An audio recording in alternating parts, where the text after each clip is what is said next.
మరణము వరకు నమ్మకముగా ఉండుము, నేను నీకు జీవ కిరీటం ఇచ్చెదను. ప్రకటన గ్రంథము 2వ అధ్యాయము 10వ వచనం. మన ఎదుట మరణ కిరీటము, జీవ కిరీటము అను 2 కిరీటములు కలవు. ఆదాము యొక్క పాపము వలన మరణము, క్రీస్తు శిలువ త్యాగము వలన నిత్యజీవము. నేడు ప్రభు ప్రేమతో మిమ్మల్ని చూచి, నా కుమారుడా, నా కుమార్తె, నేను నీకు జీవ కిరీటం ఇచ్చుచున్నాను అని ప్రభు చెప్పుచున్నారు.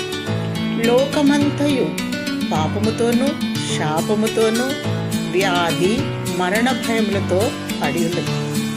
పాపము వలన వచ్చు జీతము మరణం, విశ్వసించువాడే నిత్య జీవము కలవాడు. నిన్నును నీవు పంపిన యేసు క్రీస్తును ఎరుగుటయే నిత్య జీవము. దేవుని బిడ్డ, నీకు జీవ కిరీటం ఇచ్చుటకు క్రీస్తు మరణ కిరీటమును అంగీకరించెను. క్రీస్తు మరణము నొందినట్లు తన ప్రాణమును ధారపోసెను. ప్రభువును ప్రేమించువారు వాగ్దానం చేసిన జీవ కిరీటమును పొందుదురు. అదే సమయంలో మరణము వరకు నమ్మకముగా నుండివారు జీవ కిరీటం పొందుదురు.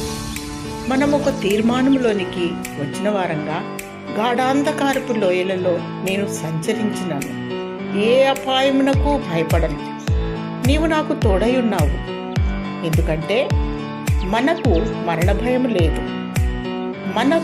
మన పక్షముగా ప్రభువే ఆ భయమును తొలగించి, దేవుడు నిన్ను బలపరిచి, నీ విశ్వాసమును బలపరిచి నీకు జీవ కిరీటం ఇచ్చునుగాక. ఆమేన్.